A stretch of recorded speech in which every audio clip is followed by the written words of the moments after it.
कि ये भागवत कथा क्या है,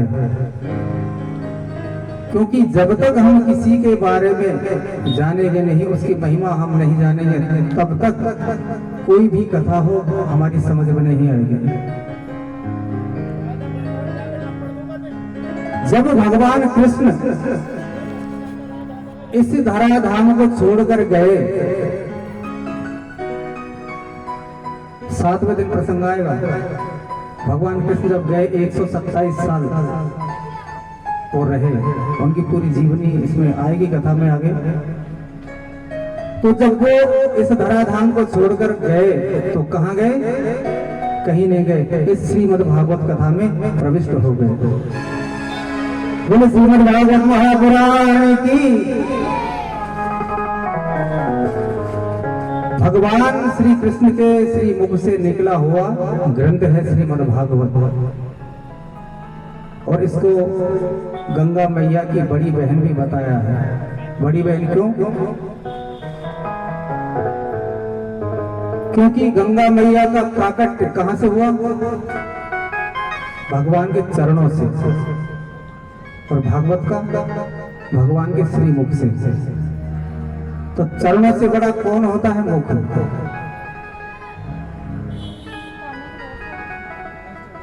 गंगा मैया भगवान के चरणों से निकली, भगवान शंकर की जटाओं में समाई,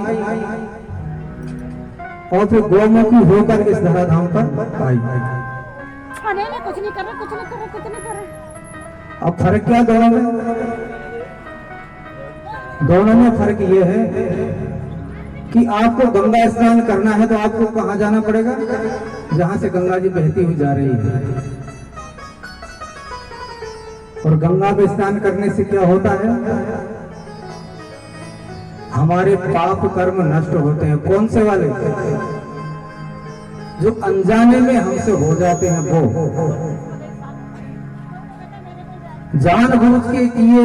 जानबूझकर किए हुए पाप कहीं भी समाप्त नहीं होते। गंगा भी उन्हीं पापों को धोती है जो हमसे अनजाने में हो जाते। जैसे हम चल रहे हैं, कुछ चींटी मर गई, झाड़ू पोंछा घर में हो रहा है, कोई जानवर मर गया, या अनजाने में जो पाप हो जाते हैं, उन पापों को गंगा मैया धोती है। और ये श्रीमद् भागवत ये ऐसा तीर्थ है चलता फिरता, ये स्वयं चलकर आपके पास आता है। और हमारी बदकिस्मती है कि हम फिर भी इसमें स्नान नहीं कर पाते।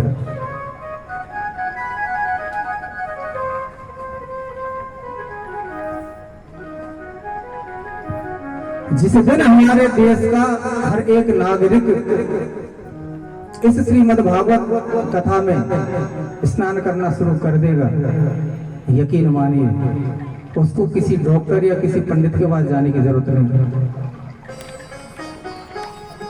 सारे दुख उसको समाप्त करती है श्रीमद् भागवत। ध्यान से सुने, चिंतन करें और उसका मनन करें। यहां से जो कथा आपने सुनी, जो कुछ याद रह जाए उसको मन में दोहराएं, चिंतन करें, मनन करें, और हो सके तो उसी रास्ते पर चले। आजकल हो क्या रहा है? हम लोग भागवत को मानते हैं पर इसकी नहीं मानते। यही तो सबसे बड़ी गलती है। रामायण को मानते हैं, लेकिन रामायण क्या कह रही? पिछली वर्ष मैंने रामायण राम कथा जैसी भी टूटा फूटा मुझसे बना सुनाया, पर वो क्या कह रही है उसको हम नहीं मानते। माता पिता को मानते हैं, उनकी नहीं मानते। जब तक हम की नहीं मानेंगे हमारा कुछ होने वाला नहीं है। इसलिए आज से और अभी से की मानना शुरू कर दो। माता पिता को तो मानते ही हो, तो माता पिता की भी मानो। शास्त्रों को मानते हो तो शास्त्रों की भी मानो। हंसी मजाक मिथ्या, बहुत से वो लोग होते हैं जो इनका ग्रंथों का मजाक उड़ाते हैं। ये ग्रंथ है इन्हीं ग्रंथों में ये भी लिख दिया कि किस वक्त क्या होना है, पढ़ने वाला चाहिए, समझने वाला चाहिए। छोटा सा उदाहरण सूर्य ग्रहण का, चंद्र ग्रहण का, किसी ने देखा है? कोई वहां से पूछ के आया? किसी ने कोई वहां गया? किसी को सूर्य भगवान ने बताया कि मैं इतने बजे मेरे को ये राहु और केतु डसेंगे? नहीं बताया ना, शास्त्रों में तो लिखा है। जो समय निर्धारित कर दिया शास्त्र में, उसी वक्त वो ग्रहण लगता है। तो इतना सा उदाहरण हमारे लिए बहुत है मानने के लिए कि जब वो सत्य है तो ये भी सत्य है। आज से 100 साल आगे का पंचांग मेरे पास रखा है। 100 साल आगे क्या होना है हमारे विद्वानों ने पहले लिख दिया। शास्त्रों में ताकत है, जान है। शास्त्रों से ही हमारा संसार है। शास्त्रों से अपने बच्चों को जोड़ो, भगवान से जोड़ो, पूजा पाठ से जोड़ो, और कुछ नहीं तो एक हनुमान चालीसा का पाठ अपने बच्चों से कराओ। उस हनुमान चालीसा के बहाने वो भगवान से जुड़ जाएगा। ये भागवत पंचम वेद है।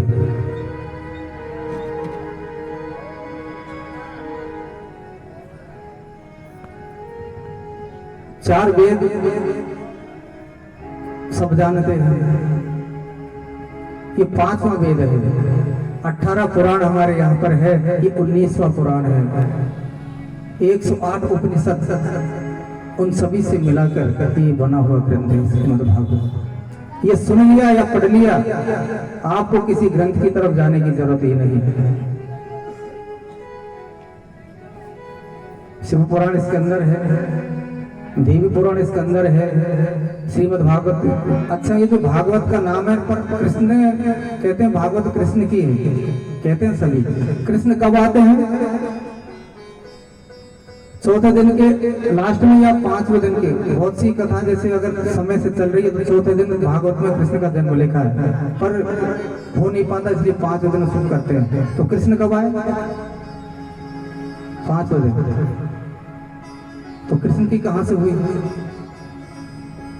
इसमें सारे वेद वेदांगों का सार है, इसलिए इसको श्रीमद् शब्द के तिलक से इसको अलंकृत किया गया है। इसका नाम भागवत है। श्रीमद् शब्द इसको लगाया गया है, श्रीमद् शब्द के तिलक से इसको अलंकृत किया है। इसके बाद ये बना श्रीमद् भागवत। और ऐसा भी नहीं कि भागवत सुनी मृत्यु नहीं होगी, मृत्यु तो हो नहीं, जो आया है उसको जाना ही पड़ेगा। लेकिन उस मृत्यु को भी मंगलमय बना देता है ये श्रीमद् भागवत।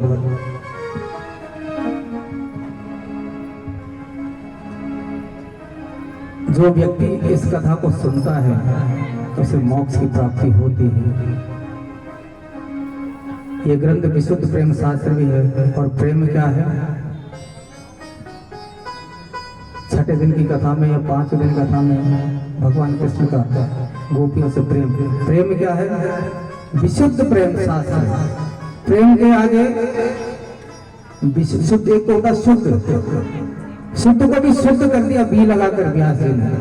ये भागवत क्या है? विशुद्ध प्रेम ग्रंथ है। विशुद्ध कहते हैं सच्चे को। जो प्रेम भगवान कृष्ण ने गोपियों से किया था वो था सच्चा प्रेम।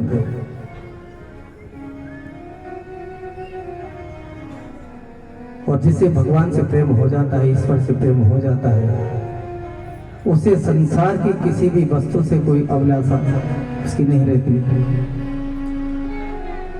और वह व्यक्ति राग, द्वेष, हर्ष और विषाद इन सबसे अलग हो जाता है।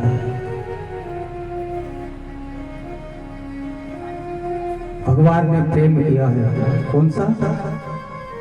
विशुद्ध।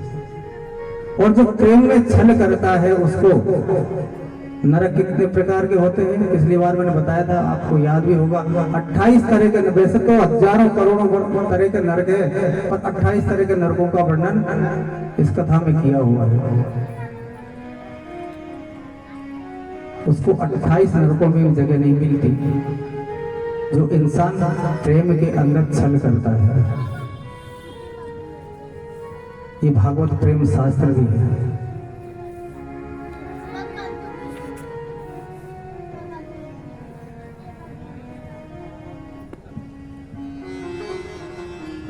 और ये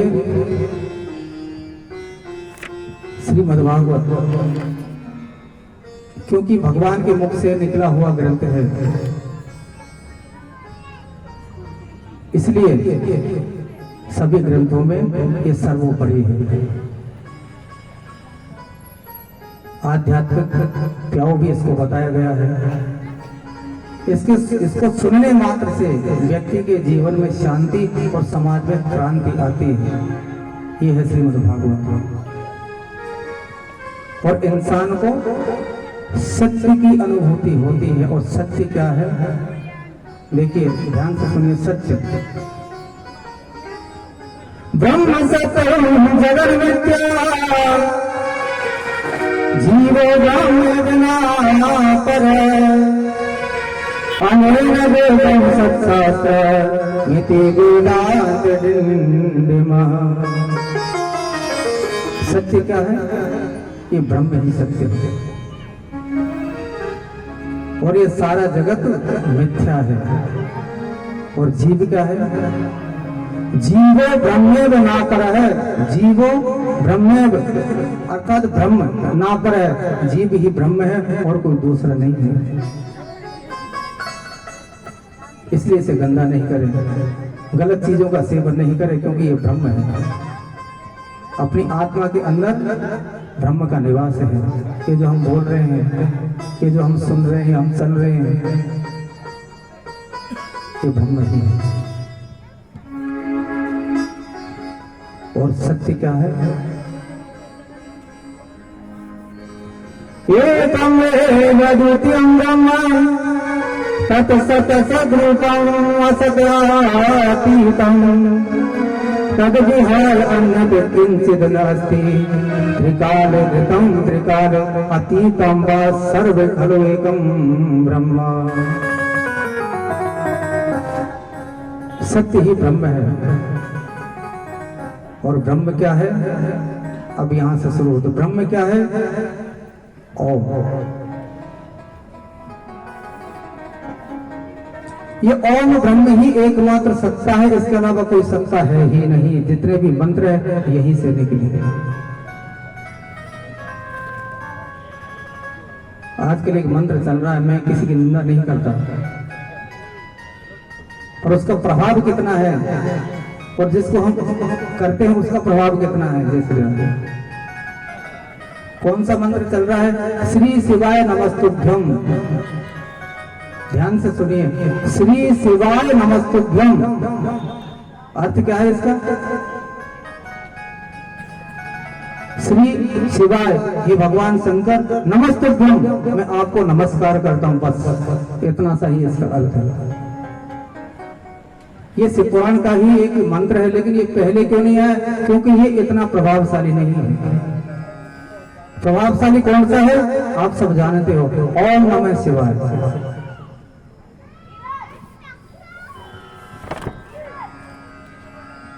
ओम नमः शिवाय की उत्पत्ति कैसे हुई, ये भी शिव पुराण का ही मंत्र है, और वो भी शिव पुराण का ही मंत्र है।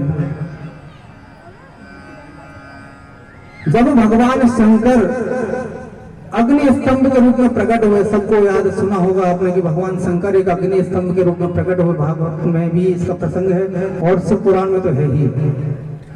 तो जब प्रकट हुए तो उनके 5 मुख थे, कि ओम वहीं से प्रकट हुआ। और जो 5 मुख उस अग्नि स्तंभ के थे, उस 5 मुखों से क्या निकला, नमः शिवाय। ये 5 अक्षर, एक मुख से एक अक्षर निकला, 5 मुखों से 5 अक्षर निकले। ओम तो सृष्टि की उत्पत्ति के साथ पैदा हो ही गया, नमः शिवाय भगवान शंकर के अग्नि स्तंभ से 5 मुखों से निकले हुए ये 5 शब्द है, नमः शिवाय। इसलिए ज्यादा प्रभावशाली है।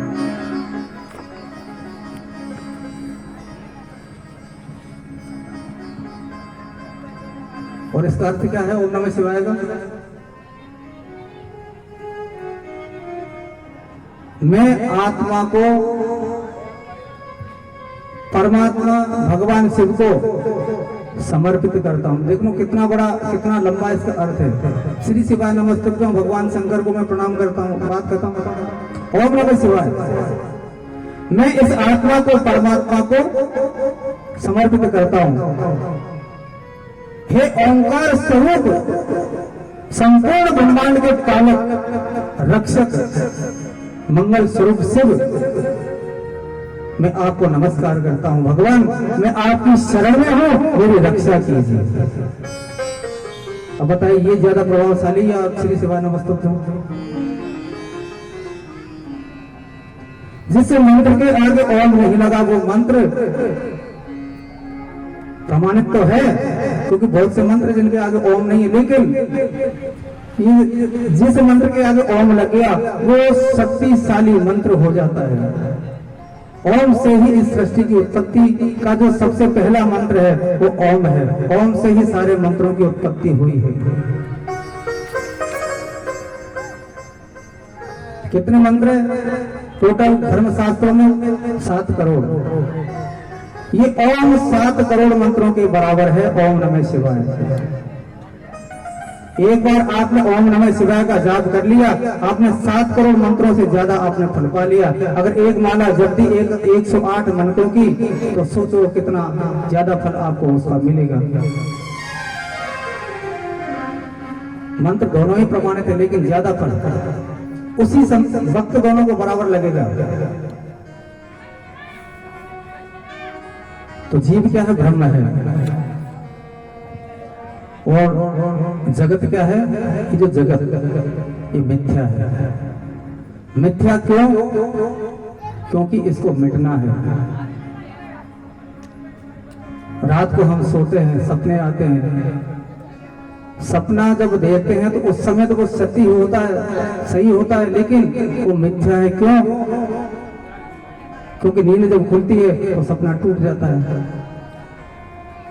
हम शीशे में अपना चेहरा देखते हैं, उसको झूठ तो नहीं कह सकते, वो दिख रहा है हमारा प्रतिबिंब, लेकिन वो सत्य भी नहीं है, क्योंकि सत्य तो सामने खड़ा है, वो मिथ्या है।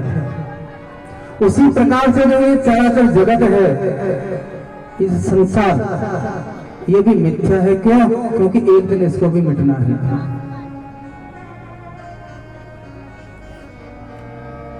कहने का तात्पर्य इतना ही है कि जो इस भागवत की शरण में आता है, जो सुनता है, घर पे सुने, टीवी में देखे, मोबाइल में सुने, कथा कीर्तनों में जाए,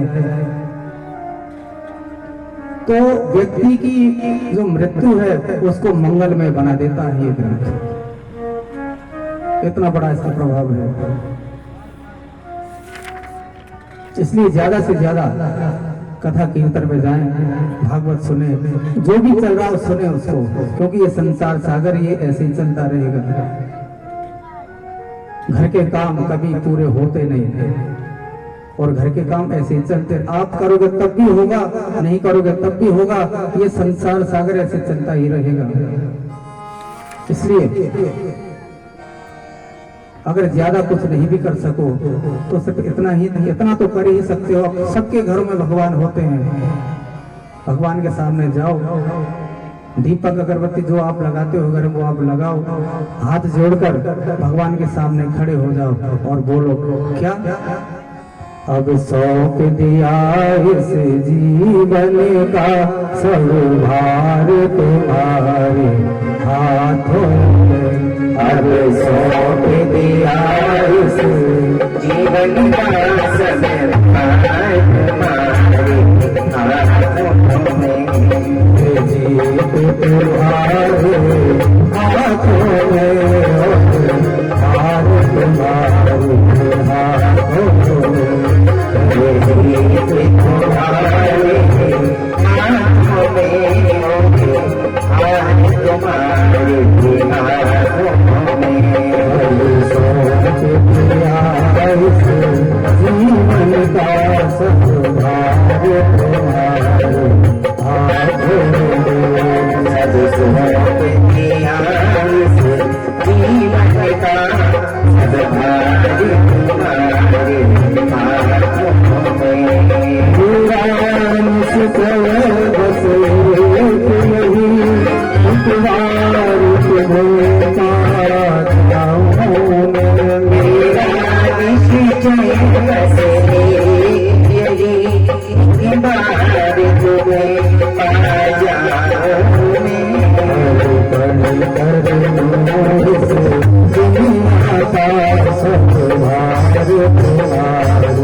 प्रभु